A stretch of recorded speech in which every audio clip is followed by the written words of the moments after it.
Bonjour à tous, aujourd'hui on se retrouve pour une nouvelle vidéo dans laquelle je vous embarque avec moi lors d'un de mes rendez-vous avec mon maréchal, voilà, qui vient pour parer les loulous.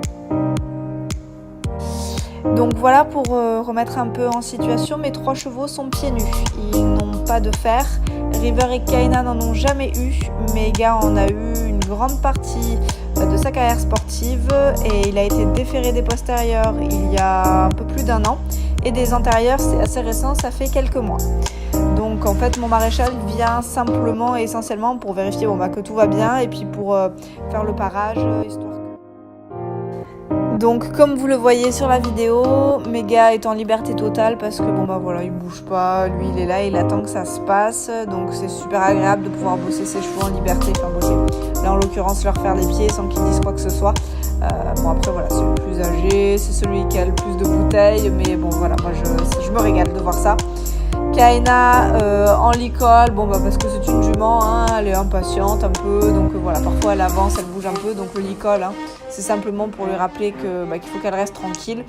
Et River c'est particulier. River en fait c'est parce qu'il a eu une très mauvaise expérience avec le maréchal quand il était jeune. Et du coup, il est encore sensible par rapport aux maréchaux. Il lui faut plusieurs séances avant de faire confiance. Nous, il n'y a pas de souci pour donner les pieds. Mais c'est vrai qu'avec un maréchal, on fait attention parce qu'il a un très mauvais souvenir. Du coup, il a une grosse appréhension et il peut vite monter en pression. Là, en l'occurrence, je suis très contente parce que sur la vidéo, comme vous le voyez, il est zen, détendu. Ce maréchal, ça fait quelques séances qu'il vient. J'apprécie son travail, mais c'est vrai que ce River, c'est la première fois qu'il intervient.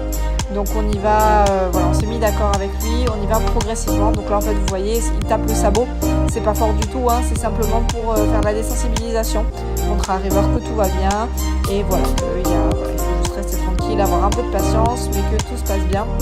Comme vous pouvez le voir, là tout se passe bien. Donc voilà. Après là on a touché que les antérieurs parce que les antérieurs de manière générale il n'y a pas de souci et derrière il faudra faire les postérieurs. Donc il faut savoir qu'il vient de manière générale à peu près tous les 2 mois.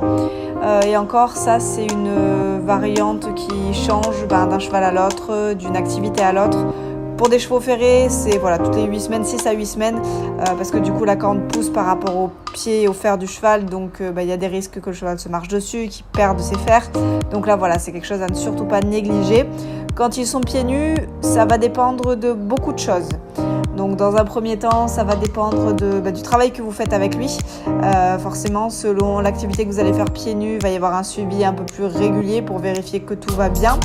Ça va dépendre également de son environnement. Mes chevaux sont dans un peu moins d'1 hectare.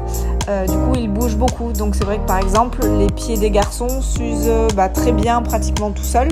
J'ai pas spécialement besoin d'y revenir dessus. Peut-être un coup de râpe pour limer tout ça.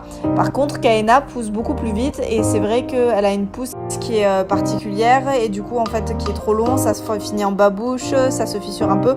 Donc c'est pour ça que régulièrement le maréchal vient.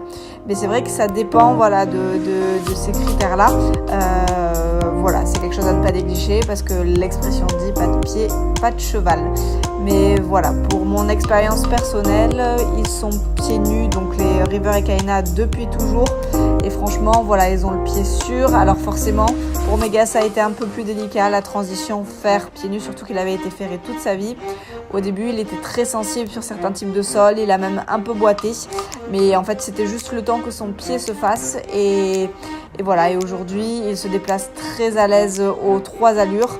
Je le monte très rarement parce qu'il est en retraite, mais même monter, il n'y a aucune gêne.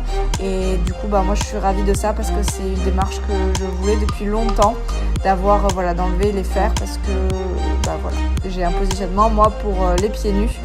Et il n'y a que des bénéfices et j'en suis ravie. Après, c'est vrai qu'il faut faire attention au parage. Il ne faut pas s'inventer maréchal parce que c'est un vrai métier. Il y a énormément de choses à savoir et il faut trouver un maréchal qui sache travailler les pieds nus dans mon cas. Parce que un mauvais parage, ça rend le cheval boiteux, on met du temps à le récupérer, ses pieds sont sensibles, ça peut donner des abcès, donc voilà. Voilà les loulous, une petite bande de vidéos cette fois, beaucoup plus courte que les autres, mais je voulais vous montrer notre quotidien et ça passe aussi par la visite du maréchal tous les 2 mois. Écoutez, voilà, n'hésitez pas à vous abonner à ma chaîne pour avoir des vidéos régulièrement, à poster des commentaires, à me suivre sur les réseaux sociaux. Voilà, écoutez, n'hésitez surtout pas, je suis là pour répondre à toutes vos questions et je me ferai un plaisir d'échanger avec vous sur tous les sujets liés aux chevaux. Je vous souhaite une excellente journée et puis à très bientôt. Au revoir.